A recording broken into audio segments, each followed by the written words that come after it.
According to ABCnews.com, a record rise in the number of people without health insurance across the nation is fueling renewed debate over a health care law that could work better at boosting coverage and controlling costs. More than 50 million people were insured last year, almost 1 in 6 U.S. residents, the Census Bureau reported recently. Robert Greenstein, Executive Director of the Local Center on Budget and Policy Priorities, says the decline in employment-provided insurance shows the need for state health care exchanges to be created under the law. Insurers would compete in exchange for consumers' business. He also states there needs to be some other mechanism for people to have a way to get coverage other than through their employers. Supporting the health care reform bill would ensure that fewer people in this country would go without coverage. According to ABC News, the number of uninsured Americans rose to 50.7 million in September 2010. The reasons for the rise were many workers losing their job in the recession, companies dropping employees' health insurance benefits, families going without coverage to cut costs. Driving much of the increase, however, was the rising cost of medical care. A Kaiser Family Foundation report shows workers now pay 47% more than they did in 2005 for family health care coverage, while employers pay 20% more.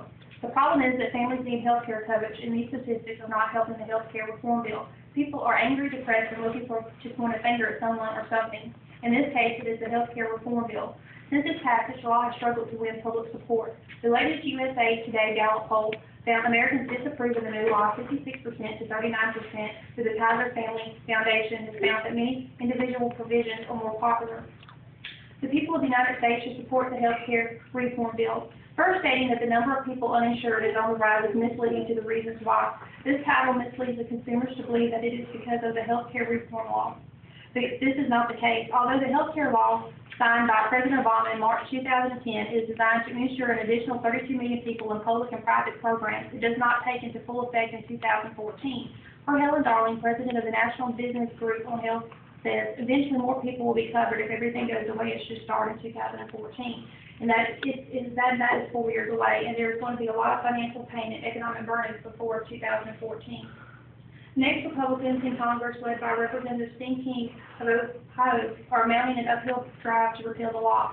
Others, such as Senator Tom Coburn of Oklahoma, threaten to block funds needed to implement it. All of these oppositions against the bill are going to make it harder for the American people in the long run. As with everything, there are pros and cons. The ultimate pro is the proponents of the health care legislation has called this law a historic victory in a landmark legislation that reforms the U.S. health care system by reining in health care costs, making health care available and affordable to millions, and protecting consumers from unfair insurance practices.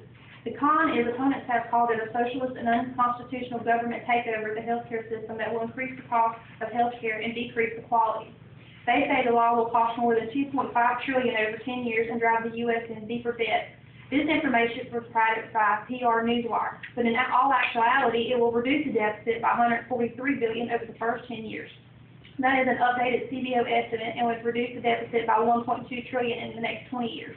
Finally, per the website VIDEO0046.3gp, without the health care reforms, insurance companies can charge outrageous amounts for coverage, and people that could not get health insurance before now can. It also states that it will reduce the cost of medicines in the coming days, and the provisions in the bill will make the companies consider reducing costs of their services and relax the terms and conditions to be eligible for payment. This is a benefit that everyone can use. Without the health care reform, insurance companies would be able to deny the payment of medical bills to a person who was unwell and also lost their job. Also, parents will be able to cover their children until they become 27 years of age, thus helping young adults continue school and work without the stress of paying for insurance coverage while they try to get on their feet. Health care reform also begins closing the Medicare Part D prescription donut hole, fully eliminating it by 2020, extends life-saving drugs to an estimated 4 million seniors per the Washington Informer. So it is only morally correct to do what is best for the American people as a whole.